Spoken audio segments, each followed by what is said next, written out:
algo para que, digamos, vos te enojes, pero para hacer un comentario, que no sé si ya lo había hecho, creo que sí, pero para redondear un poco lo que estaban hablando antes los chicos de este tema de por ahí de tener un hilo y de por ahí entender un poco más a dónde van las cosas. Lamentablemente, le voy a decir una realidad, es con un año de esta cursada no van a saber mucho de protecciones.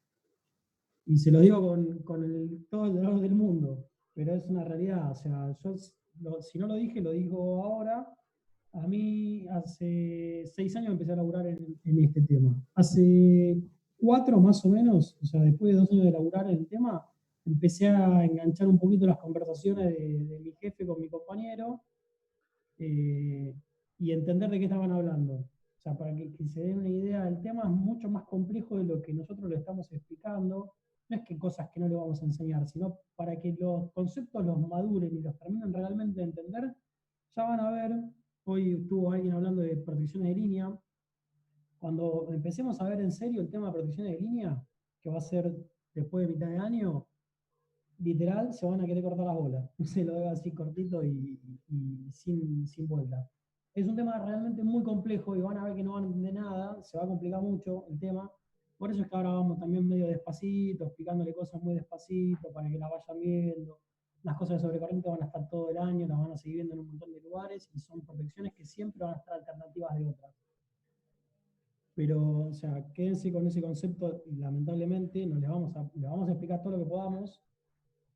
Es el 2% de lo que hay del tema, de lo que van a entender y de lo que van a poder ver si se dedican a esto. Si no se dedican a esto, va a ser un montón y probablemente mucho más de que cualquier otra persona que no haya tenido la materia. Pero si se dedican al tema, se van a dar cuenta que recién empezamos. Sí, Para sí. que se den otra idea, yo entré a laburar y los primeros 2 meses me estuvieron leyendo este libro, el primer tomo y el segundo tomo, como para decir, bueno, empecé a leer y empecé a entender un poquito de qué se trata todo esto, para que entiendan las palabras que vamos a usar, y después recién empezaron a tratar con otras cuestiones de laburo, para que tengan una idea de lo complejo que puede llegar a resultar esto. No es por asustarlos ni nada, simplemente para que tengan una idea que el tema es complejo y es preferible que ahora vayamos despacito y que vayan entendiendo y después, bueno, va a haber un momento en que lamentablemente por ahí se explique y no vamos a poder volver tanto para atrás, con algunas cuestiones, ¿no? O sea, obviamente que si tenemos que volver, vamos a volver, pero digamos, eso va a ralentizar todo. O sea, por eso les recomiendo, léanse lo que estamos haciendo, denle bola a las clases, denle bola a los capítulos que estamos poniendo, y ya van a ver que en un poquito más vamos a empezar a apretar el acelerador y ahí es donde se va a ver si realmente entendieron o no y probablemente tengan que recapitular cosas o repreguntarnos cosas. Nada más era eso como para cerrar un poquito el tema que había quedado, por lo menos para mí, un poco colgado. Nada más. Historia, perdón. Bueno, yo estuve mirando un poco las autoevaluaciones esas de que le había preparado con esas dos preguntitas y no me convencieron mucho. Están bastante. Yo después entonces que hablemos así un par de veces, la vamos a repetir, porque andar diciéndole a cada uno en qué se equivocaron eh, va a ser medio engorroso. O sea, yo creo que con el tiempo se van a ir dando cuenta solos en qué se equivocaron. Estaría bueno de que no la den como terminada, sino que a medida que vayan dándose cuenta en qué se equivocaron, la vayan corrigiendo. Y porque hablaban ahí mucho, me pusieron solo sobre corriente, después me pusieron en un montón de lugares frecuencia, después hablaban de que la impedancia se usa solo para 220 o a partir de 220 kilovolts, y bueno, hay muchos conceptos ahí que no están claros, no es así. Bueno, yo arranco desde la parte de donde viene la energía, que son las líneas de transmisión que son las de 500 kilovolts, ¿no? Que es lo que transporta energía de grandes distancias. Esta es una subestación que se usa o interruptor y medio, como en este caso, en 500 kilovolts. Esto está siempre cerrado todo, o sea, no es que un interruptor está como respaldo del otro, esto está todo cerrado, todo, en donde están las entradas de las líneas y las alimentaciones de los transformadores.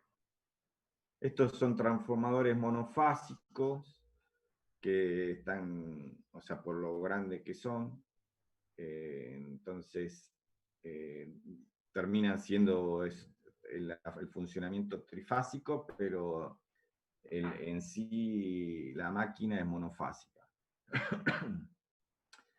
Después se van a barras de 220. Esto es como una compensación estática que compensa. Esto tiene un triángulo de bobinado y compensa a través de reactores y capacitores. Esto es un sistema electrónico de potencia que hace que corrija un poco ahí todo lo que es el factor de potencia.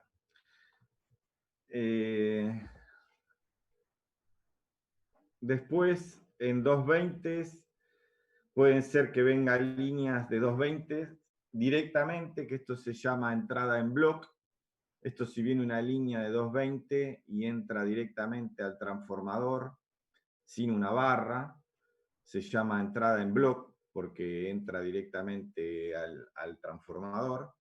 Esto es como que comparte el interruptor, lo comparte la línea y el transformador, o sea, el mismo transformador, el mismo interruptor es para el lado primario del transformador y para la línea, ¿no? O sea, las protecciones del transformador van a abrir este interruptor y las protecciones de la línea van a abrir este interruptor.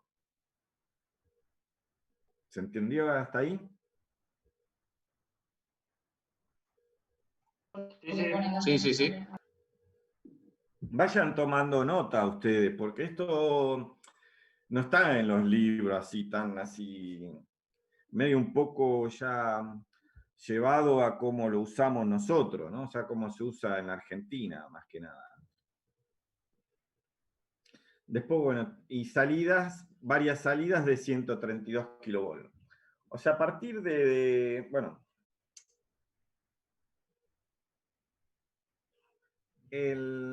bueno, ya es otra subestación que sería con barras de 220 y con barras de 132 kilovolts, ¿no? Esto es donde yo le decía de que se utilizan diferencial de barras, ¿no? Que tenemos varias salidas de 132 y puede ser también hasta un diferencial de barras acá en 220, que tenemos 3 llegadas más 3 transformadores, ¿no? Serían 6 bahías más la del acoplador, 7 bahías, en donde estarían, o sea, serían parte del diferencial de barras. Después vamos a ver las protecciones de los transformadores. Acá toda esta parte, todo esto que les estoy mostrando hasta ahora, es todo con impedancia, ¿no? También, pero básicamente la función principal en los trafos, bueno, siempre el diferencial y impedancia, ¿no? Se tiene protección e impedancia que miran hacia el transformador. Después, bueno, distintas formas de conectar las subestaciones. O sea, las cabeceras serían este tipo, que serían las que tienen varias salidas de 132 kilovolts. Entonces, entre una cabecera y otra puede estar conectadas las subestaciones intermedias, las subestaciones más comunes, por lo general puede ser hasta 2 transformadores de 80 MVA. De esta manera, ¿no? Pueden estar colgadas así en forma radial. Por eso uno, si tiene una protección acá, y una protección acá, va a tener aporte que viene de la cabecera 1 y de la cabecera 3, ¿no? O sea, va a ser de... Por eso siempre hay aporte de ambas puntas. Salvo acá, ¿no? Que en este caso, por eso acá con una sola protección de acá, cubriría. En este caso hasta se podría poner, cuando es radial es mucho más simple. En vez cuando ya es anillado, o así que tenemos aportes que sería medio como anillado, a veces trabaja con una punta abierta, a veces no, a veces se llama como que hay transferencia, entonces están los dos interruptores. Pero bueno, este sería un poco los esquemas de conexión de las subestaciones, ¿no? Donde a veces el mismo cable... ahí me queda un minuto ahora. Volvemos a entrar, chicos. El mismo cable entra y sigue, ¿no? Acá es como que no tenemos en las subestaciones intermedias una protección del cable. Sino, y uno hay una falla en el cable, va a quedar fuera este transformador y este transformador. Después, bueno, se acopla acá, estas serían ya las barras de 13, se acopla en 13 con el transformador este. Acá también tendríamos un interruptor, ¿no? El interruptor de llegada a las barras de 13. Pero bueno, en estos casos, bueno, en este caso tendríamos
bueno, ¿me escuchan? Sí, se escucha. Sí, sí, sí. Bueno, seguimos. Entonces, bueno, pasamos. Bueno, ya esto es una subestación en donde tenemos dos transformadores de 80 MVA y 4 secciones de 13,2. O sea, estas ya serían como serían las barras o las secciones de media tensión, ¿no? De la subestación, en donde se dividen, típicos se dividen así en 8 salidas de cable de 13,2 kV. Un transformador alimenta la sección 1 y la sección 3, y el otro transformador sección 2 y sección 4. Esta es una más simple, que es de transformadores 40 MVA, o sea, son 2 secciones nada más.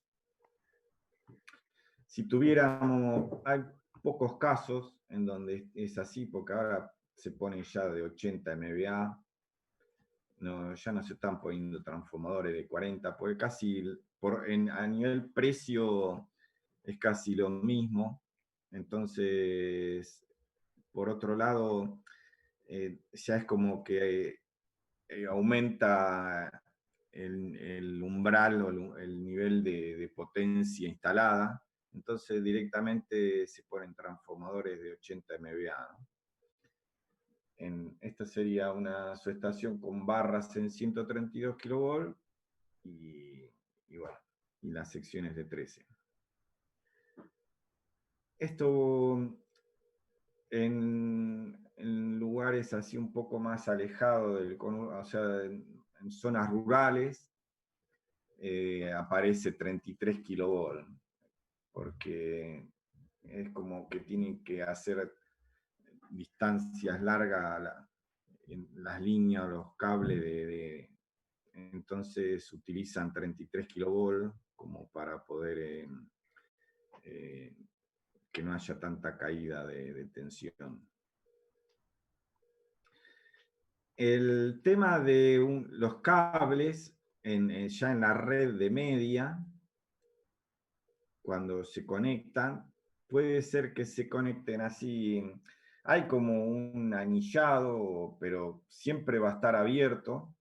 O sea, siempre, nunca va a estar anillado, siempre va a trabajar en forma radial. O sea, por eso si tienen que sacar fuera de servicio este cable, lo que hacen es abrir alguna cuchilla en algún lugar y cierran otra cuchilla como para que quede alimentado del otro lugar, ¿no? Pero nunca van a estar unidos así completo, ¿no? Por eso se llama división red, ¿no? Que serían en los lugares donde se puede abrir, ¿no? O sea, por un lado uno alimenta por acá y esto está abierto y por otro lado alimenta por acá. Y esta puede ser que venga de otra subestación, ¿no? O sea, pero también siempre esperando a que si tengo fuera de servicio acá, que se alimente de acá, ¿no? Nunca va a estar conectada una subestación con otra a través de 13,2. ¿No? Eso para que un poco vayan entendiendo que la cosa después no es tan complicado en lo que es media tensión, ¿no?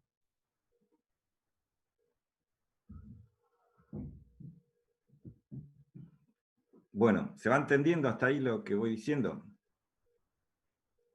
¿Alguna pregunta? Sí, se entendió.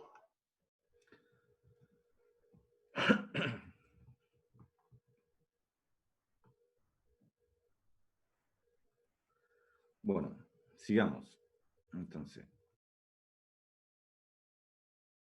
Bueno, lo que tiene la red de media son después los transformadores de las plataformas o las cámaras y las entradas a los transformadores ya están protegidos por fusibles.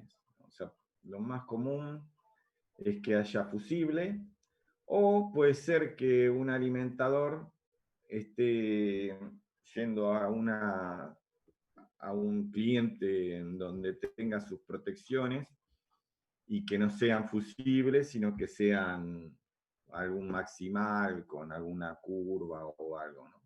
Entonces ahí se hace ya una coordinación especial en esos casos para que coordine con el cliente.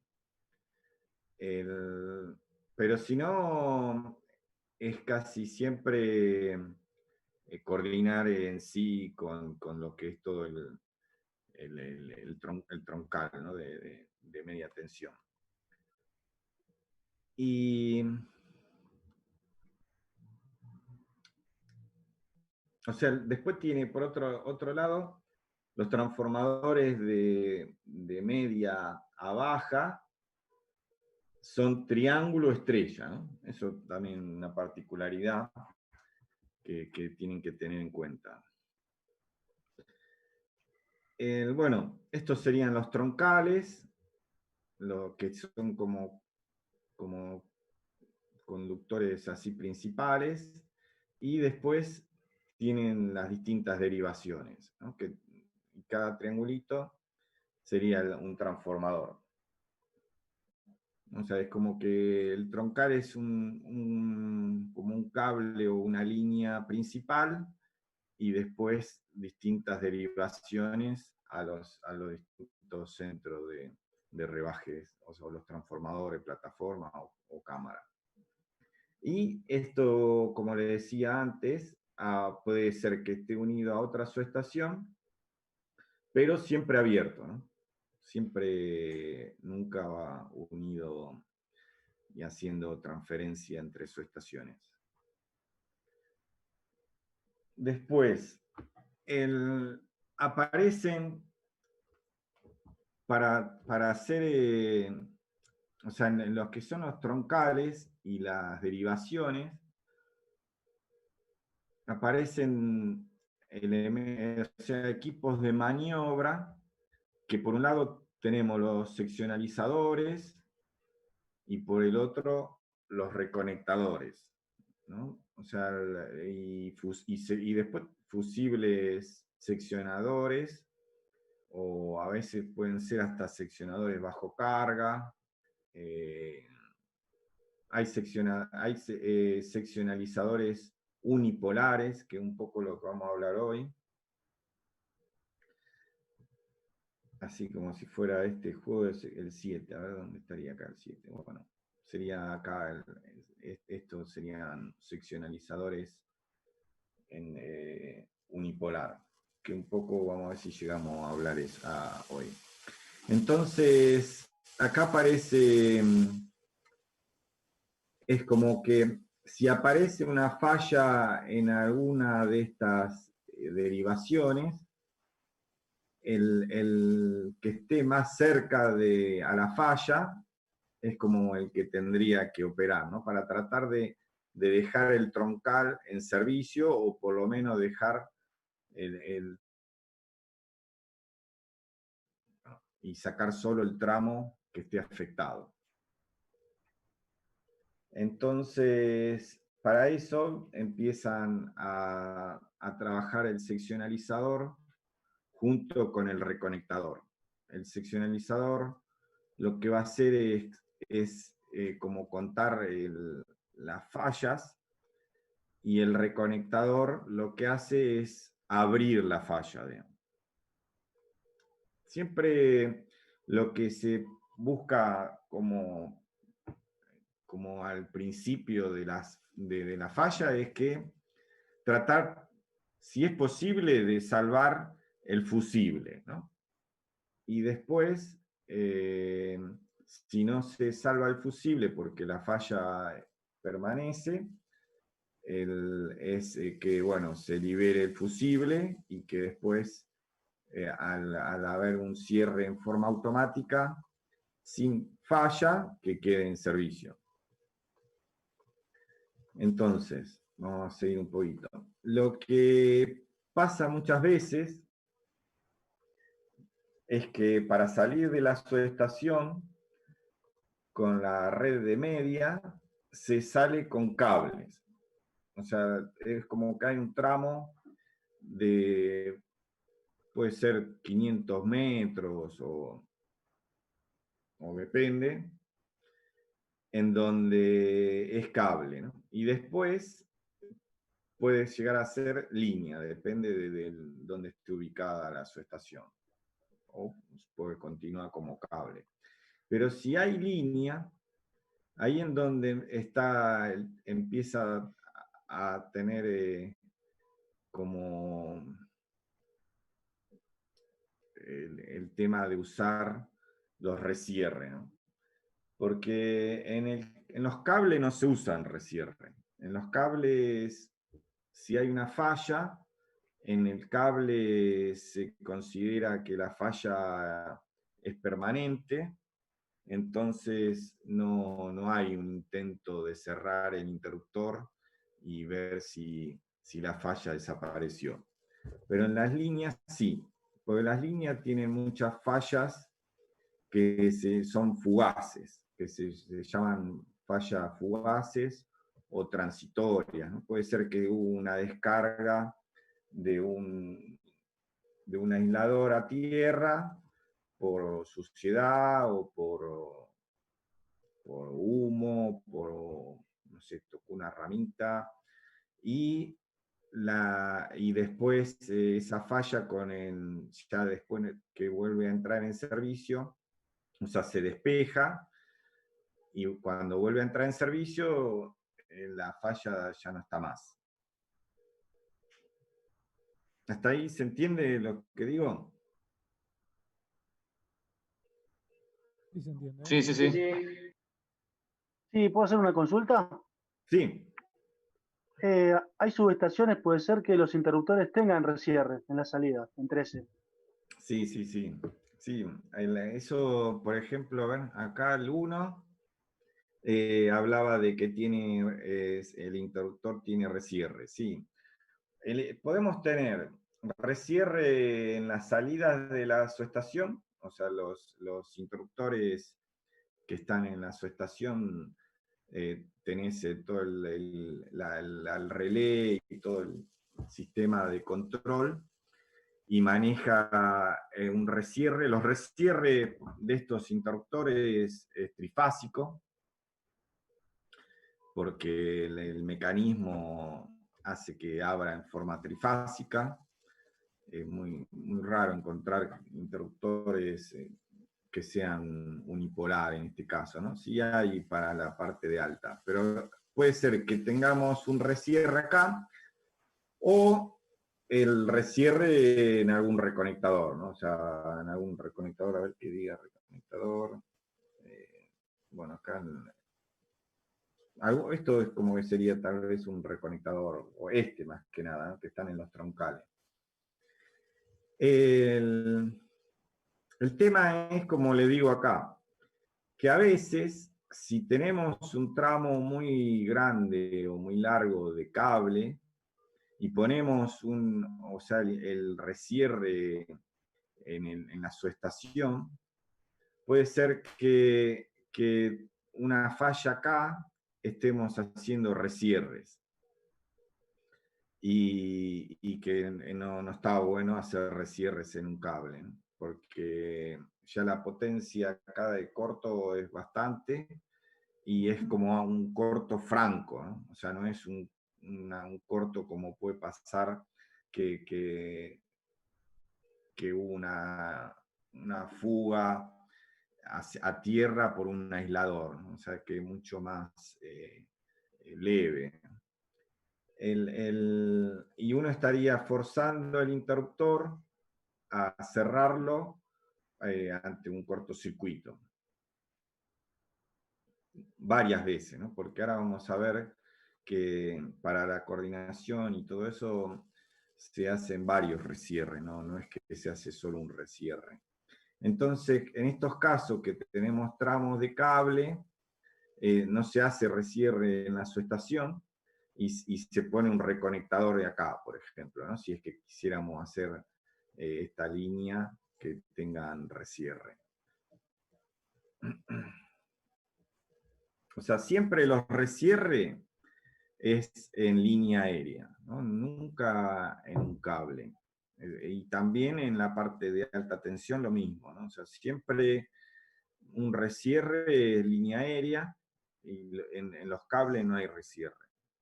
O sea, cuando hay una falla en un cable, abre en forma definitiva. ¿Se entiende hasta ahí, no? Eso tomen nota, eso es importante. Ustedes que preguntaban de qué era importante y qué no. Bueno, ese es un concepto importante. ¿Y una consulta más puede ser? Sí. Usted dijo que se utiliza resierre para salvar a los fusibles. ¿Eso por el tiempo de reposición? Claro, o sea, el tema es tratar de que el fusible se salve, ¿no? O sea, para salvar los fusibles se logra abriendo lo más rápido posible, ¿no? O sea, apenas detecta una falla, que ahora vamos a ver un poco, tal vez no esta, si no vamos a continuar, pero bueno, vamos a tratar de, si apuramos un poquito, de ver que por eso se hacen varios intentos de cierre, pero el primer intento, yo les voy a ir adelantando un poco, se hace como en lo que se llama una curva rápida, que lo que hace es que casi actúe en forma instantánea, ¿no? Aunque no sea un valor de corriente alto, pero sí que funcione en forma instantánea para poder salvar al fusible. Ya después, al segundo intento, pasa ya a trabajar con otra curva. O sea, la protección va a estar viendo la misma falla, pero va a operar en otro tiempo. O sea, por eso acá se empieza a poner un poco más interesante el tema del cómo manejo las curvas y los niveles, ¿no? Porque en la parte así que tenemos en media tensión, que es un poco más simple, porque trabajamos sobre corriente, tenemos otras cositas que lo hacen interesante, que es un poco el tema de cómo trabajás con las curvas de actuación, ¿no? Bueno, acá hay un poco lo que yo le decía, que tenemos las líneas aéreas, los cables, tenemos falla transitoria o permanente. Bueno, las fallas transitorias van a ser un mayor porcentaje en las líneas, y, o sea, acá habla de un 80% de las fallas son transitorias en las líneas, y todo lo contrario en los cables, ¿no? Los cables, el 95% son permanentes. O sea, lo que daña los cables puede ser, por lo general siempre es una retroexcavadora, o los empalmes, ¿no? O sea, los empalmes también otra, donde se queda debilitado el cable y puede fallar nuevamente ahí. En vez en las líneas aparecen estas descargas así fugaces, o alguna rama o una ave, que el ave, a la vez que hizo el cortocircuito, ya después ya no existe más el ave. Bueno, las consecuencias de esto.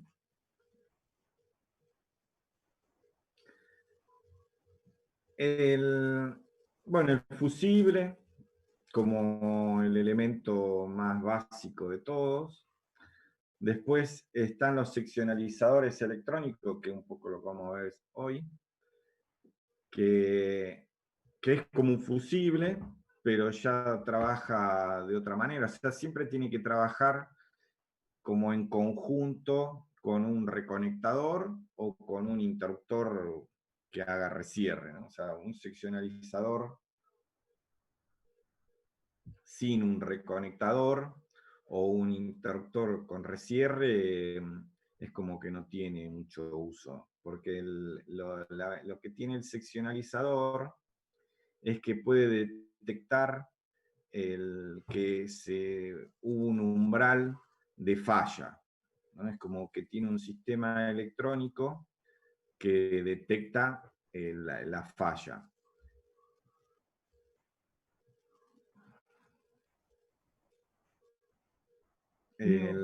Una Sí. aclaración, que los seccionalizadores, imagínenselo como un seccionador motorizado, o sea, es un equipo que no puede operar con corriente. Por eso es lo que decía Leo, que en sí, o sea, pueden ver una falla, depende de las características que uno les pida, digamos, si son tan inteligentes, por decirlo de alguna forma, o sea, qué equipo, qué cerebro tienen, qué protección tienen asociada, pero por más que la vean la falla, en el momento de la falla en sí no pueden hacer nada. Porque si en ese momento abren, digamos, no tienen capacidad de interrupción de un cortocircuito, de potencia, digamos. Entonces, por eso es lo que explicaba Leo, que tienen que sí o sí estar asociados a un reconectador en el mismo troncal o en la misma línea, o a un interruptor que en algún momento hagan el corte para que ese equipo después, en ese hueco de tensión que se genera, o sea, en el momento que el interruptor o el reconectador cortan la alimentación, el seccionalizador puede abrir y dejar ese camino de falla abierto. Simplemente esa aclaración. Bueno, después aparecen distintos,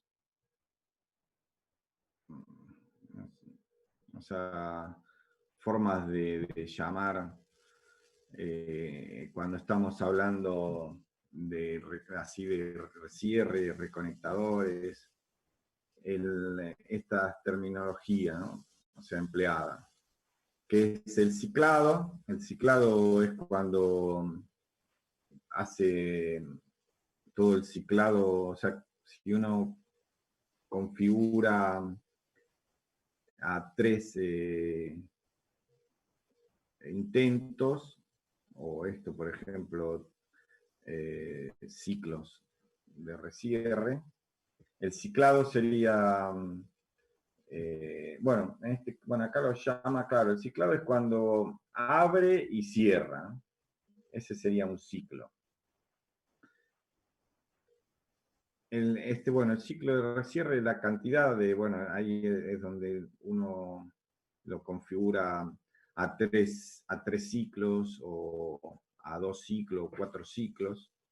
El de cuenta es un poco lo que cuenta el seccionalizador, porque el seccionalizador lo que hace es, ahora lo vamos a ver, un poco para que se entienda, pero lo que hace es contar la cantidad de veces que él ve la falla, ¿no? O sea, aparece una falla y él tiene un nivel de corriente que, si supera ese nivel de corriente y después cae a un umbral, como que si fuera como que se abriera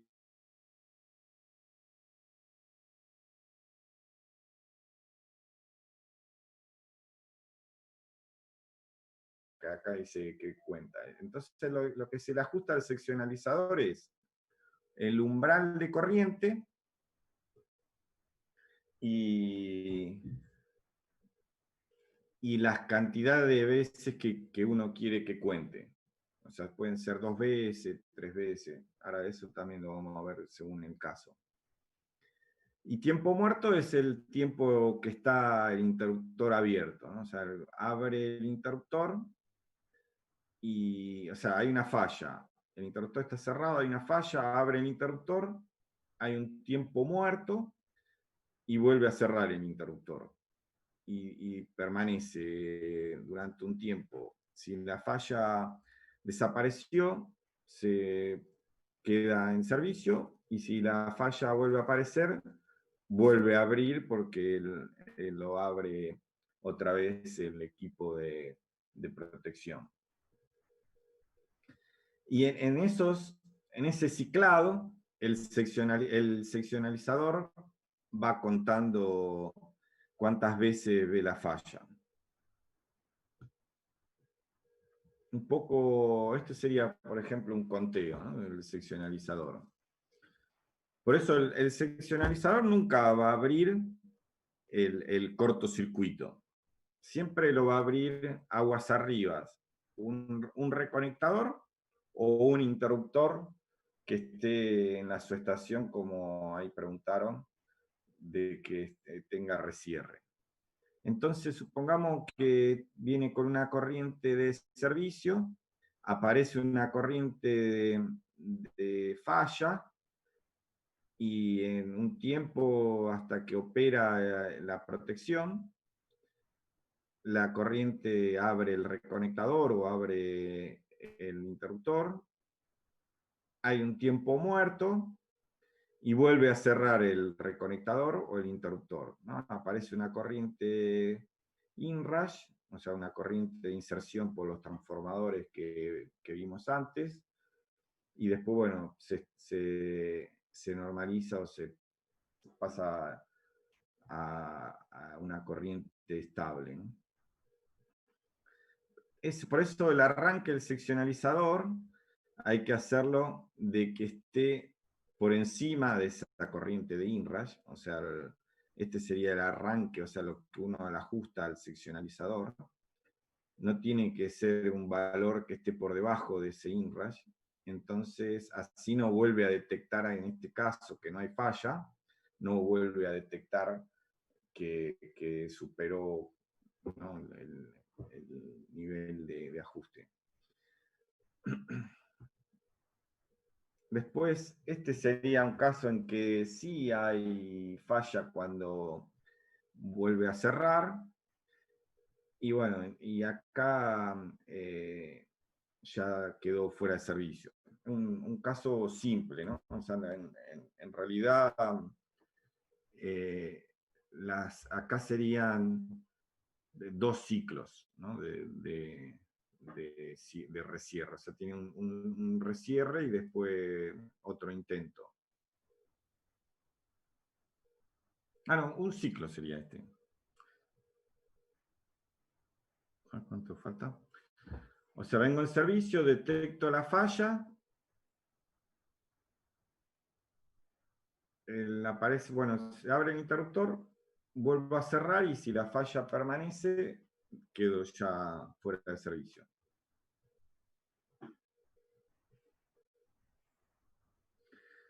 Bueno, el seccionalizador, este que le estoy diciendo, es de este tipo, ¿no? O sea, este sería de la marca BB, pero puede ser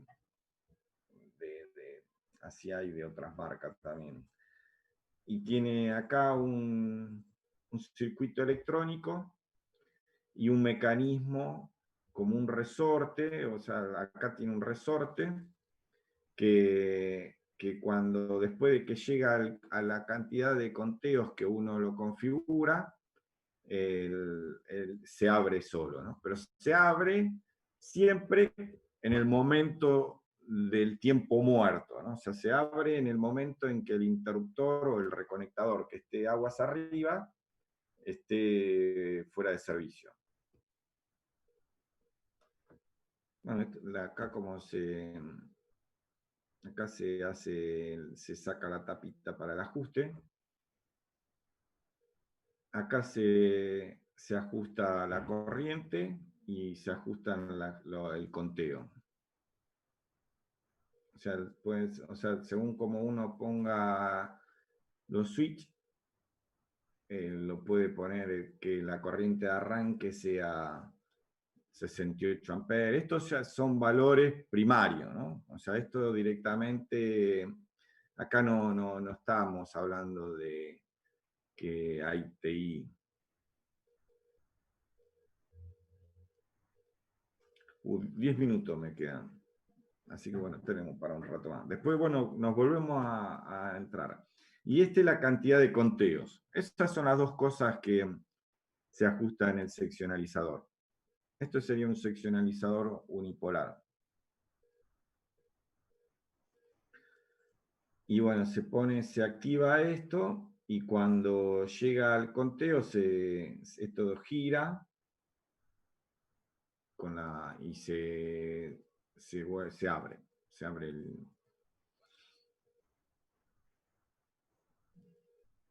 o se puede abrir en forma manual también, ¿no? O sea, forma manual o cerrarlo también. O sea, a la vez que lo activaron, con la pértiga se cierra. Bueno, este sería la parte de seccionalizador.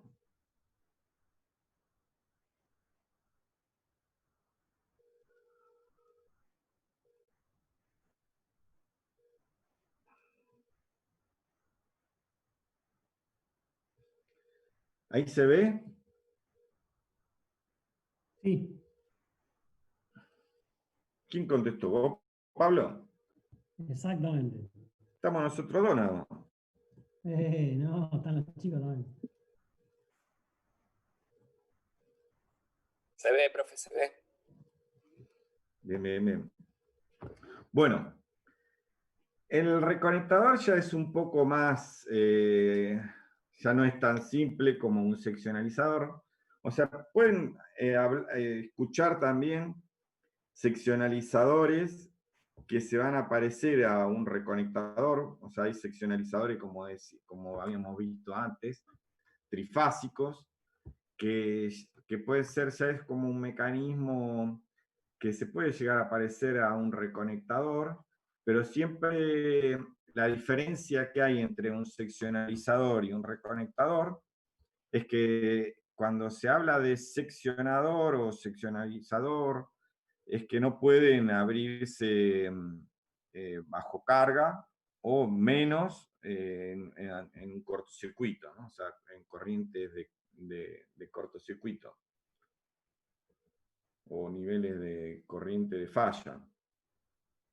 Por eso son como complementos, ¿no? El seccionalizador. Después, bueno, los reconectadores están diseñados, bueno, pues están diseñados bajo esta norma.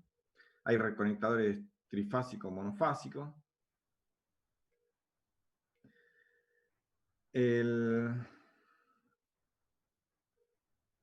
En este caso, lo que nosotros hablamos siempre de bobina de apertura, acá tiene un sistema como más moderno, parece, o sea, como más, está bueno el sistema, que es como un actuador magnético, ¿no? O sea, lo que hace es abrir y cerrar a través de como un circuito, una bobina magnética, todo hermético, y bueno, es como un biestable, parecería que fuera, ¿no? Y mueve lo que es el interior de una válvula de vacío, ¿no? O sea, son por lo general son válvulas de vacío. O SF6 podría llegar a ser, pero en donde se extingue el arco, ¿no? Después, bueno, siempre está el tema de la comunicación.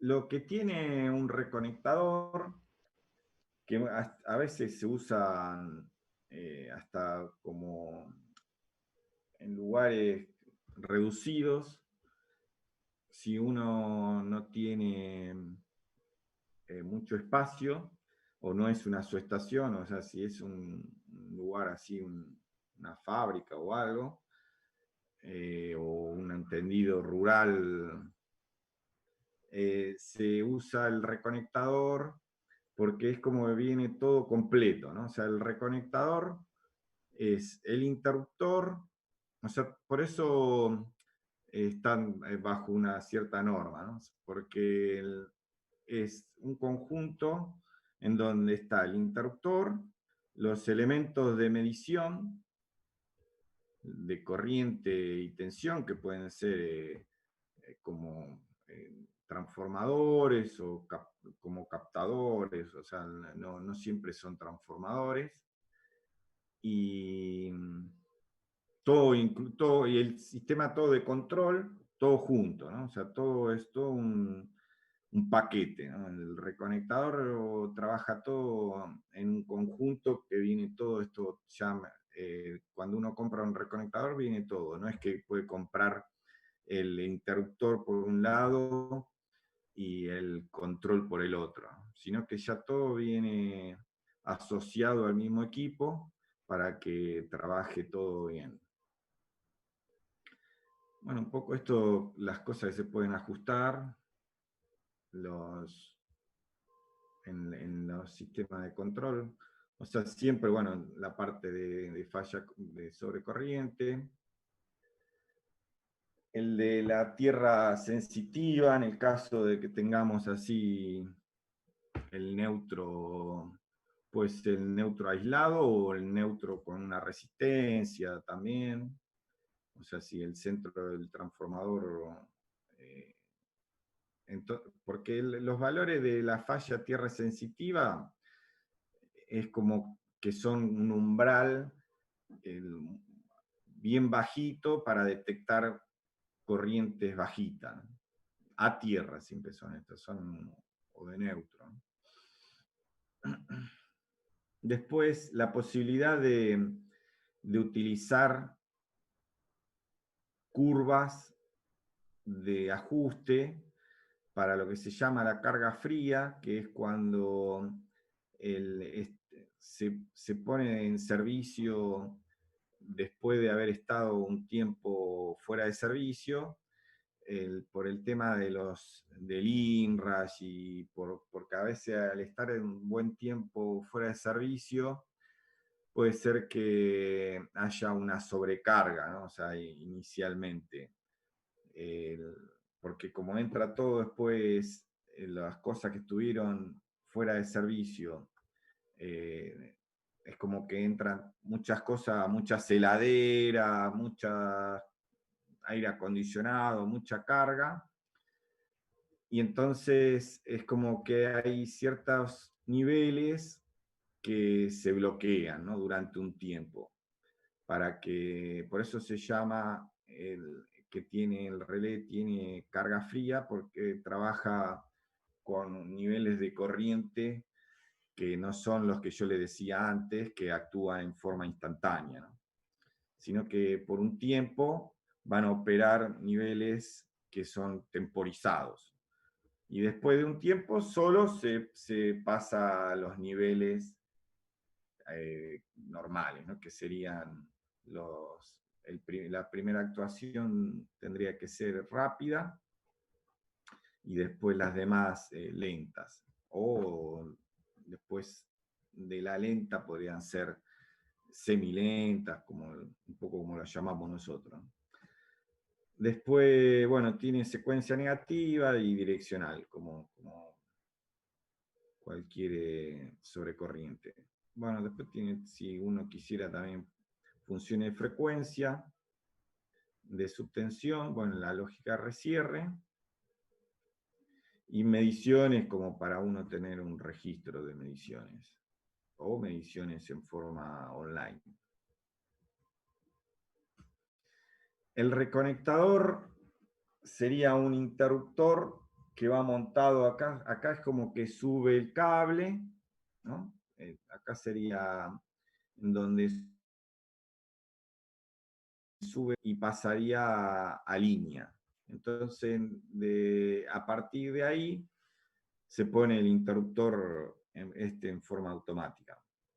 Ahora se va a cortar. Y con el equipo de control asociado al interruptor este. ¿Alguna pregunta? No, Sí, no. tengo una consulta. No, por ahora no, profe. Sí.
De la chispa. El apagado de la chispa es en vacío o SF6, pero el mecanismo de que separa la parte de la conducción, o sea, el que abre el circuito, es magnético, ¿no? O sea, no es como el interruptor que tiene el carga resorte, o puede ser a veces que los sistemas viejos eran por un sistema neumático. En este caso lo hace, que ahora lo voy a mostrar, un poquito más adelante viene cómo trabaja. Es un poco más moderno. No sé si había otra pregunta. Yo tengo una pregunta, profe. Sí. Con carga fría, cuando estaba explicando lo del reconectador, Sí. yo noté, es un ajuste que se usa para arrancar la línea porque tiene mucha carga de hilo inductivo. ¿Eso lo hace cada vez que intenta reconectar o es solamente en el primer reconectado? No, por eso, el relé, cuando se habla así de carga fría, o sea, todo eso lo hace en forma automática, o sea, ya uno lo tiene que haber programado, ¿no? Para que lo haga.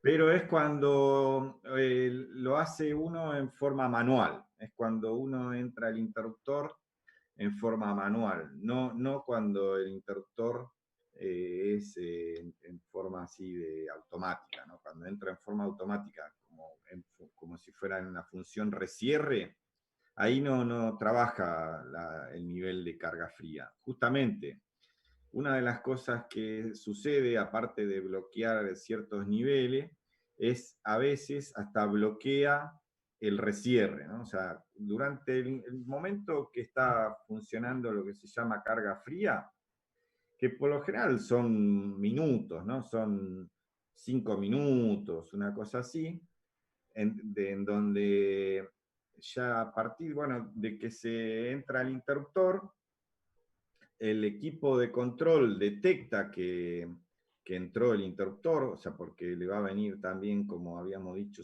antes, por esta manguerita acá, le van a venir señales, y una de las señales que le viene es la posición del interruptor. Por un lado, bueno, va a detectar la posición que está cerrado, y por el otro, que va a haber un valor de corriente mínimo, como que le está diciendo de que el interruptor cerró, ¿no? Entonces solamente actuaría cuando quiero energizar, por ejemplo, por primera vez la línea.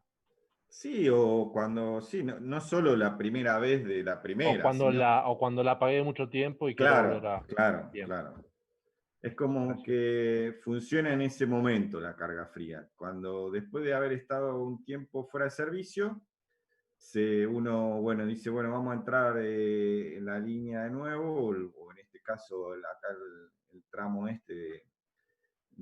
y se cierra el reconectador, o se cierra a través del mando, y en ese momento, durante 5 minutos, funciona todo lo que es la carga fría, que a veces bloquea los recierres durante un tiempo y operan otros niveles que no son los habituales, no son los normales. Eso es un poco cómo trabaja carga fría.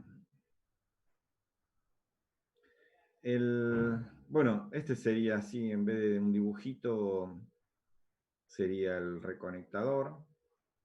A veces puede ser que tenga, en vez de tener 3,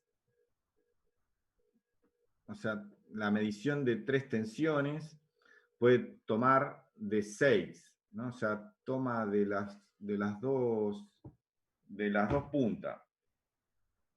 O sea, eso en el caso de que si yo tendría que hacer un sincronismo entre una línea y la otra, en el caso de que hay recierre, lo haría también en forma automática, o sea, entrarían en fase y en magnitud, cuando, o sea, el recierre cierra el interruptor cuando se cumplen las condiciones de sincronismo, ¿no? Eso para casos especiales se pide el reconectador que vengan con 6 o con un transformador, ¿no? Porque si uno con un solo transformador toma de una sola fase y ya lo compara con la misma fase, él puede comparar ya la magnitud y el ángulo que estén en condiciones para que cierre, ¿no?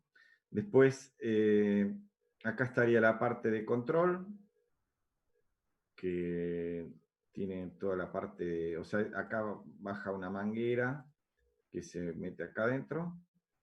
Tiene una batería también, o sea, en el caso de que esto se autoalimenta, ¿no?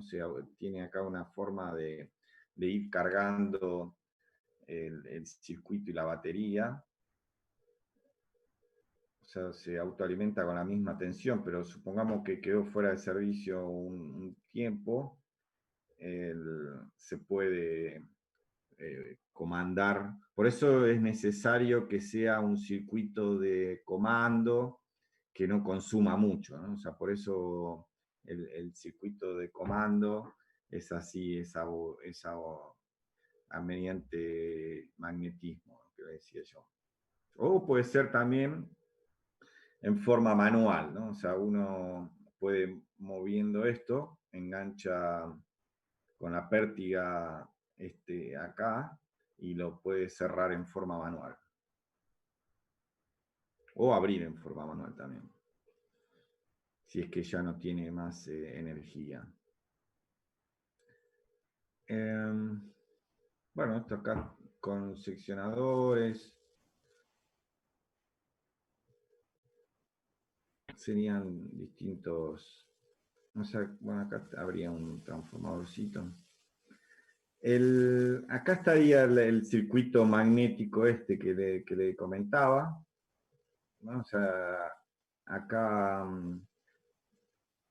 por eso esto es la forma de hacerlo en forma manual. Uno mueve acá el mecanismo y este eje termina abriendo acá el circuito, ¿no? O sea, acá estaría la válvula de vacío y abre el circuito.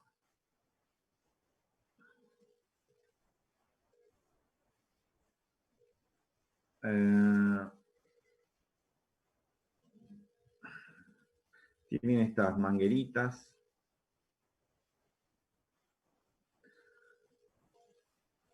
Por eso el reconectador es todo este conjunto, ¿no? O sea, el conjunto de interruptor y acá adentro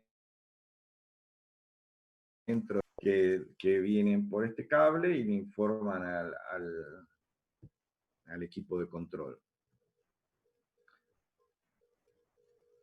Pueden ser unipolar también.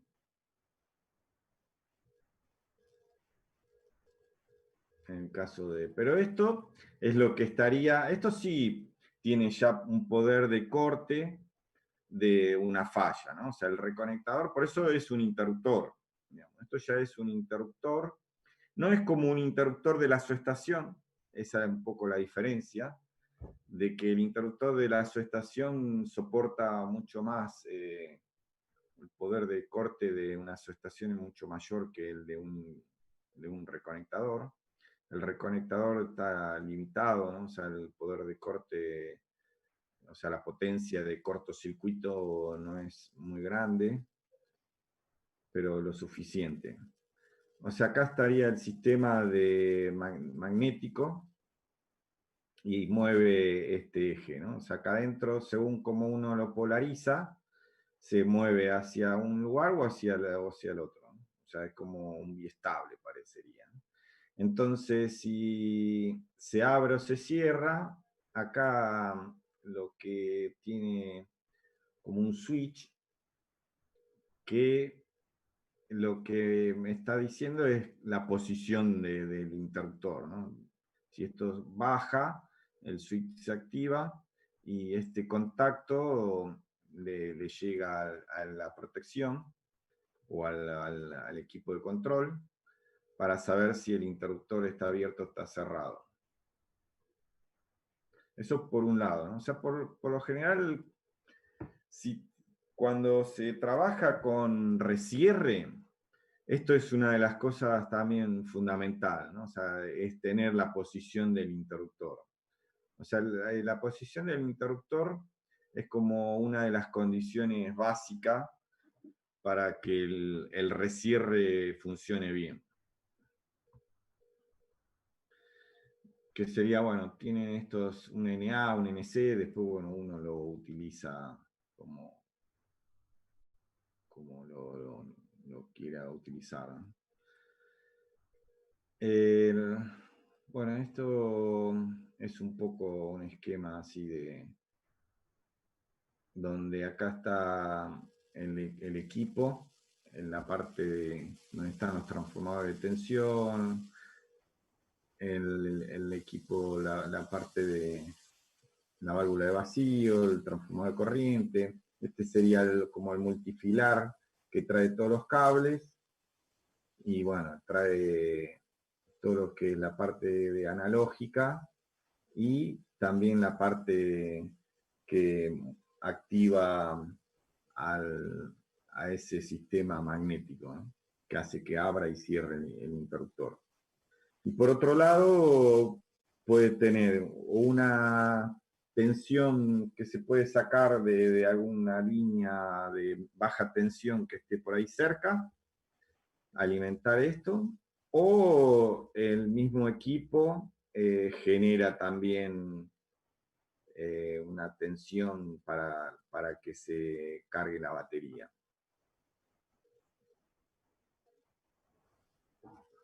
Bueno, este sería el multifilar, o sea, acá está como vienen las corrientes, vienen las señales de los transformadores de tensión, bueno, todas las cosas que necesita.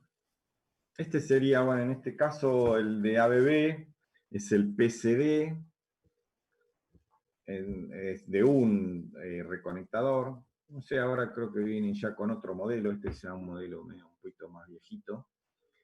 Y tienen todo, o sea, para abrir y cerrar el interruptor, o sea, cerrar ahí el equipo. Se puede poner, o sea, bueno, puede uno, si están trabajando en la línea, se puede activar para que no haya rescierre, por ejemplo. O sea, se activa acá para que en caso de que haya no haya rescierre, después se vuelve a desactivar. Después, bueno, si hay distintos LED con distintas señales que vienen ya preajustados, este relé ya viene como medio preajustado, que si el rescierre está bloqueado, bueno, el ajuste alternativo, el contador, si la batería está descargada o hace una prueba. Después, bueno, aparte se puede ir navegando por el display con los botones, y acá si hubo algún arranque, que es pick-up. Este lockout es que el rescierre llegó al fin, o sea, o se bloqueó, ya terminó el ciclo, todos los ciclos, y quedó fuera de servicio. Esto sí hubo una sobrecorriente de fase, y esto sí hubo una sobrecorriente a tierra. Y estos dos LED que se pueden programar. Y este es como que el watchdog, o como que si el relé o el equipo está sano. Esto también puede dar una señal a través de un contacto o a través de... Pero bueno, estos por lo general están alejados de la subestación. Se puede hacer a través de la comunicación, comunicarlos y maniobrarlos a distancia, ¿no? Y también saber el estado del relé y de varias cosas. Este sería, bueno, de otro. Este es otro modelo. Tiene más o menos las mismas cosas, ¿no? Bueno, las condiciones de las tensiones. Acá también habla de los ciclos,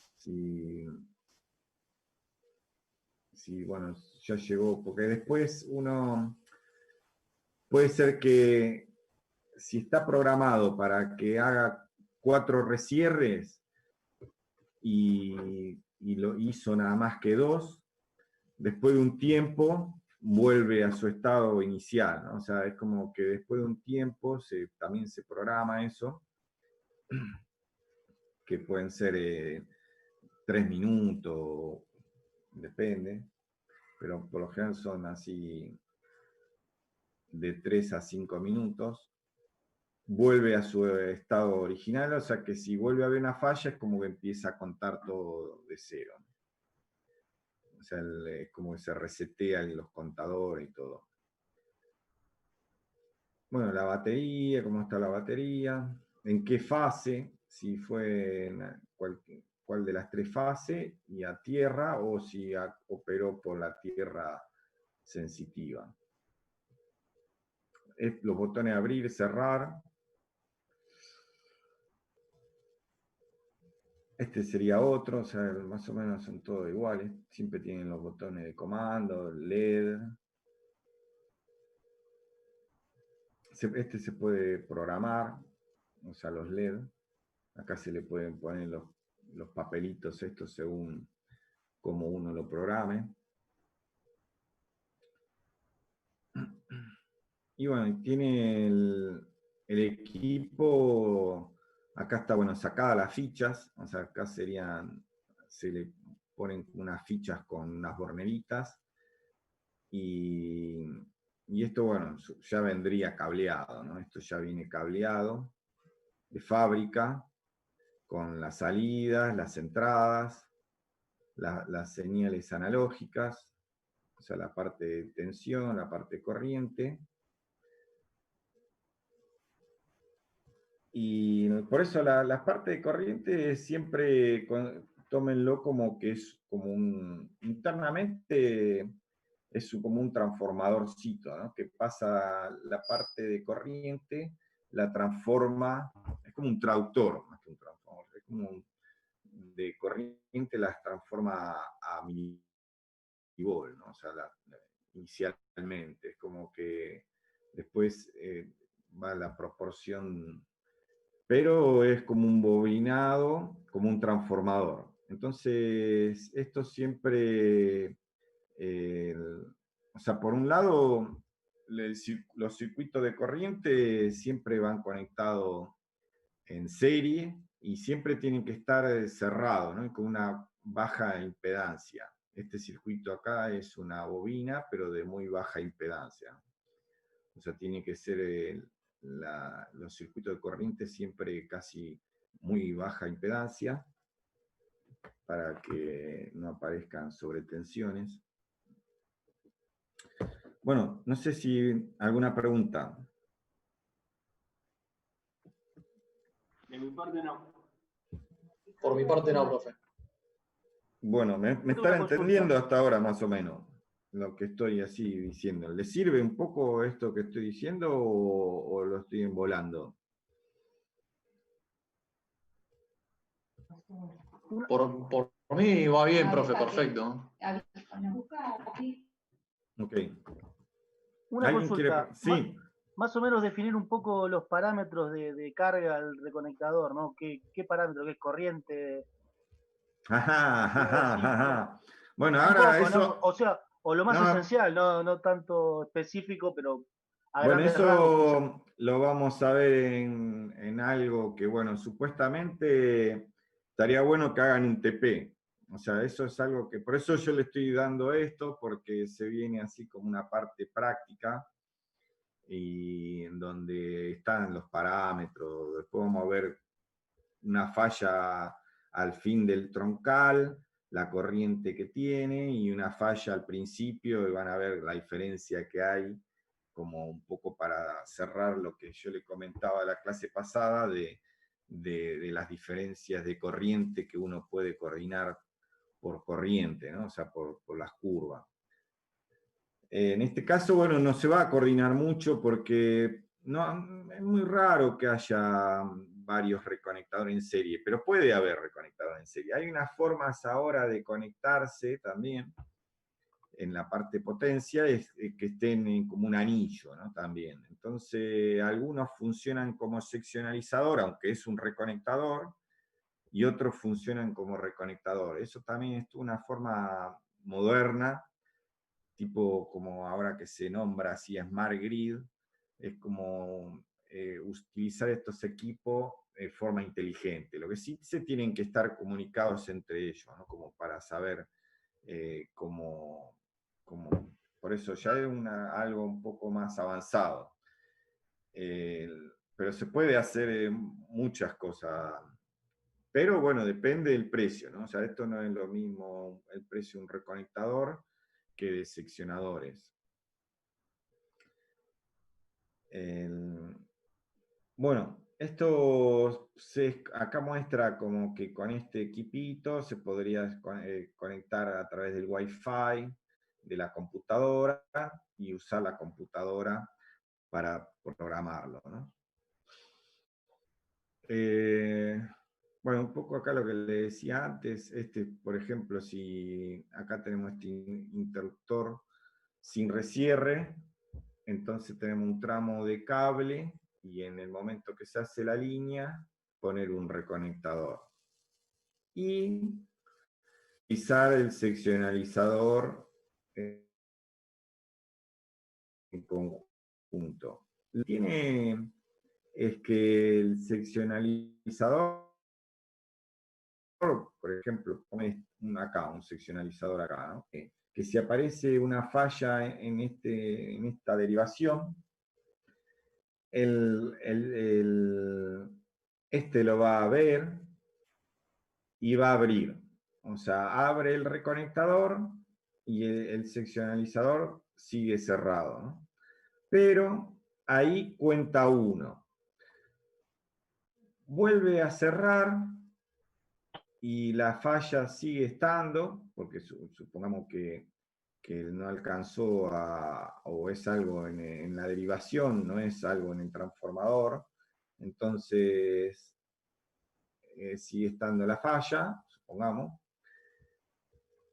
vuelve a abrir en una curva más lenta, o sea, entonces ahí ya da la posibilidad de que la falla esa se extinga porque se funda algo, no sé, capaz que una rama está tocando, al durar más tiempo la falla, hace que se extinga. Entonces abre, vuelve a abrir, y supongamos que lo habíamos puesto en 2 conteos, lo que va a hacer en el momento que está abierto el reconectador es abrir el seccionalizador. O sea, en el momento que está abierto, cuando ya contó 2 veces, o sea, que contó una falla, que abrió, después volvió a contar otra falla, y que abrió, ahí el seccionalizador se abriría, ¿no? Sin carga y sin falla. Y después volvería a cerrar este reconectador y quedaría todo esto en servicio y esto no. ¿No? Un poco esa es la lógica de cómo funciona el seccionalizador con el reconectador. Por eso depende después en dónde estén ubicados los seccionalizadores, porque si yo ponele que tengo otra derivación acá y pongo otro seccionalizador, le pongo a que cuente 1 o 2 y a que cuente 3. Entonces voy como haciendo una coordinación con los seccionalizadores. Entonces, como que voy a ir separando tramos dependiendo de cuánto, según los conteos del seccionalizador. ¿Se entiende un poco lo que quiero decir? Sí, sí, ahí me quedó más claro, profe. Sí, quedó mucho más claro. Bueno, sería un poco también cómo trabaja. Ahora un poco más largo va a ser, ¿no? O sea, sería, por eso acá le hice como en tiempo muy corto, para tratar de que el fusible se salve. Entonces acá abre el circuito el reconectador y vuelve a cerrar y queda en servicio. Después, supongamos que que ya en el primer intento no se despeja la falla, entonces voy a tener un inrush y acá es donde paso a otro nivel de corriente, o sea, no otro nivel de corriente, otro nivel de ajuste, ¿no? O sea, en el equipo de control lo que se hace es poner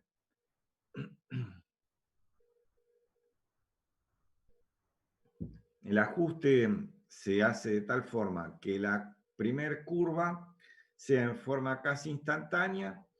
Al recerrar pasa a operar otro tipo de curva, donde es un tiempo inverso o así una curva dependiente del tiempo o de la corriente, que depende de la corriente, o podría llegarse en un caso muy lejano que sea tiempo fijo, pero por lo general es una curva. Este sí es un tiempo fijo, este es una curva. Entonces voy como configurando el equipo para que vaya operando de esta manera. Y acá sería de que con esta ya la falla se eliminó, o sea, al haberle dejado tanto tiempo la falla, el tiempo muerto 2 es un poco, siempre es más largo que el tiempo de 1, o sea, el tiempo muerto del primer ciclado es más corto que el del segundo, porque tienen que dejar que, bueno, que la carga resorte, ¿no? O sea, en el caso de que si ya tenemos un interruptor, tenemos que dejar que el resorte se cargue y todo, ¿no? Entonces, se deja siempre un poco más largo el tiempo. Este puede ser que sean alrededor de 500 milisegundos, o sea, esto menos de un segundo, o sea, la mitad de un segundo, 300 milisegundos podría llegar a ser también. Y esto se habla ya de 15 segundos, ¿no? Más o menos el tiempo muerto 2. Y después los tiempos muertos, si hubiera más, son más largos todavía, son de 45 segundos. Por ejemplo, este ya sería de 45 segundos. Una consulta. Podríamos llegar a... Sí. ¿A qué se debe que la segunda, digamos, el segundo seteo, la corriente dure más, la corriente de falla, ¿no? El primero es instantáneo y el segundo es más lento. ¿A qué se debe? ¿A que actúe un fusible justamente? Ya ahí en ese caso ya sí que empieza a actuar fusible. Claro. O sea, yo acá, en el primero trato de evitar que actúe el fusible. Y en el segundo ya lo que estoy esperando es que opere algún fusible o que alguna rama o algo se funda y ya se elimine la falla. Pero en el primero la idea es de tratar de salvar el fusible y en el segundo no. Y en el tercero y en estos dos, lo único que estoy haciendo es hacer recierres para que cuente el seccionalizador. Por eso estos son como intermedios, estos ya no son ni para salvar un fusible ni para fundir nada. O sea, es como un valor ahí que lo único que hago es que hacer que el seccionalizador cuente las fallas, porque el seccionalizador va a contar, acá va a contar que superó el nivel más esta caída, va a contar 1. Acá esta que superó el nivel más esta caída va a contar 2, acá de nuevo 3, y acá, bueno, 4, y ya el seccionalizador, supongamos que ya en 3 estaba en 3 conteos, o sea, acá abrió, en este tiempo muerto abre el seccionalizador, y bueno, y acá volvió, no sé, o no abrió el seccionalizador y siguió la falla, porque acá aparentemente sigue hasta este cierre habiendo falla también. O sea, en esto significa que no se eliminó, con los recierres no se eliminó la falla, digamos. Es como que es una falla que no era transitoria, sino que era más permanente en este caso, aunque era una línea, ¿no? Pero bueno, puede ser que quedó tocando o se cayó al suelo la línea, o cayó algo encima, o se cayó el poste, o algo. Perdón, ¿podemos ver el tema de TM1, TM2, TM3? ¿Los tiempos esos? ¿Qué quisiera ver con esto? Me resulta extraño que la diferencia de las magnitudes. Claro, o sea, esto es, supongamos, que estamos haciendo, aparte, el tema es como que dejar que el interruptor, no hacer un recierre tampoco, o sea, en forma simultánea, porque, o sea, el interruptor en este momento acá, durante todo este tiempo, es como que está teniendo una corriente de falla, ¿no? Entonces, en el primero no hace falta porque es una que es un tiempo muy corto y otra que es como que todavía no lo estamos forzando. Entonces, acá se pone un tiempo corto de menos de un segundo. Pero en estos, por un lado, si es que estamos hablando de un interruptor en donde tiene que el sistema del mecanismo de mecánico se tiene que como que reponer después o sea, un interruptor puede estar cerrado, abrir y cerrar y abrir. Es el ciclo que puede hacer un interruptor sin volverse a activar toda la parte que lo mueve, digamos, ¿no? O sea, ya para volver a cerrar tiene que cargarse el resorte, por un lado, y por otro... ¿Cómo? Perdón. ¿Esto tiene que ver con el tiempo de apertura, de cierre, o es algo que se setea y depende del equipo en sí? No, esto no es el tiempo de apertura. El tiempo de apertura es otra cosa. O sea, el tiempo de apertura va a ser de que desde que pasa de tener un valor de corriente hasta cero, ¿no? Eso es otra cosa, digamos. Esto es lo que se llama el tiempo muerto del ciclado de recierre. Se hace así, o sea, se hace por eso. Por un lado es por el tema de que el interruptor, dejarlo como respirar un poco, o sea, como que no le vas a estar haciendo recierres, o sea, entrando el interruptor sobre falla, así en menos de un segundo, ¿no? O sea, solo el primero lo podés hacer, pero en los siguientes, primero por el tema de que necesitas que el mecanismo se vuelva a activar, ¿no? Y eso lleva un tiempito. Y por el otro, es como para dejarlo que no se queme, o sea, que eso, porque ya... Leo, Sí, creo que lo que estás buscando decir es que una de las cosas que necesitas es darle un tiempo a que la separación de los dos contactos, claro, o sea, que que se fríe. regenere el aislante que vos tenés. El caso más típico, que probablemente ya lo tuvieron que haber visto, es el caso del hexafluoruro. Llega un momento en que pierde las capacidades aislantes. Entonces vos necesitas darle un tiempo a la cámara a que se enfríe el gas y recupere las capacidades aislantes, si no, en el próximo tiro que vos lo abrís, no tiene, digamos, por decirlo de alguna forma, está ionizado, no tiene capacidades dieléctricas, entonces vos separás los contactos y lo que lográs es una soldadora de arco bestial adentro de tu cámara de extinción de arco. O sea que lo que lográs es que explote tu cámara de extinción por el aire, básicamente. O sea, vos necesitas darle un tiempo a que todo el equipo se enfríe y se regeneren las capacidades dieléctricas del medio que está dentro de la cámara.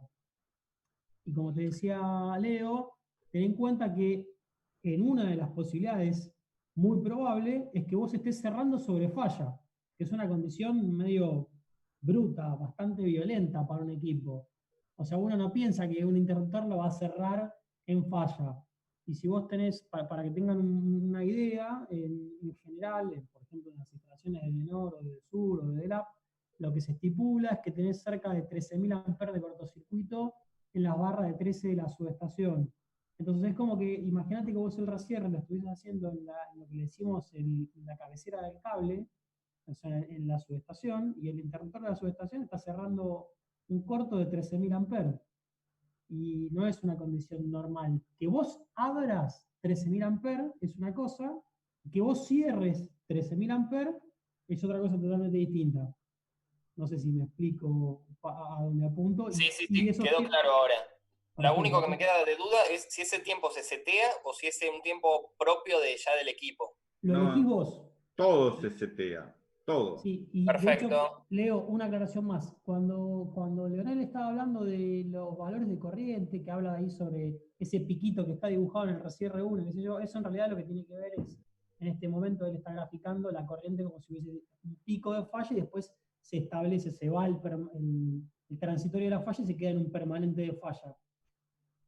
Pero en realidad lo que hay que, o sea, lo que está graficado, lo que tendría que estar graficado atrás de eso es lo que va a mostrar Leo ahora, que viene después, que son todas las gráficas de coordinación del RCR, o del reconectador y todos los equipos que están abajo, que son curvas como las que ya hablamos en el capítulo de sobrecorriente. Los que pudieron leer el capítulo completo, hablan de curvas tipo DT o TD, o curvas tipo IDMT, que son las que varían en el tiempo y la corriente, que son las que están viendo ahí, la mayoría de las que están viendo. Entonces, a los equipos, a los reconectadores y a los seccionalizadores más nuevos, lo que uno hace es cargarle justamente estos parámetros, o sea, lo que le da es se le da un valor de corriente, se le da un tipo de curva y se le da un multiplicador a esa curva. Y con eso se traza cualquier color de los que elijan acá, menos ese medio lila, ese medio amarillo, que eran medio raros esos colores, que no sé quién los elige, que eran los fusibles, que se dan cuenta porque las curvas, fíjense que si los ven arriba, dice HH63 amperes o el K65 amperes, que son curvas de fusibles, que son curvas que son muy verticales, no es la forma correcta de decirlo, pero no importa. Son muy inversas. Claro, extremadamente inversas. Claro, son más todavía que una extremadamente inversa. Fíjense también la HH100 amperes, lo mismo, es otro fusible, o sea, está desplazado hacia la derecha, pero la pendiente de la curva es muy similar. Sí, Pablo, se va a cortar, ¿eh? Listo, nada, chau, no digo nada. Bueno, yo después, la clase que viene, vamos a continuar y le voy a explicar todo esto, el tema de estas curvas. Por eso acá, donde está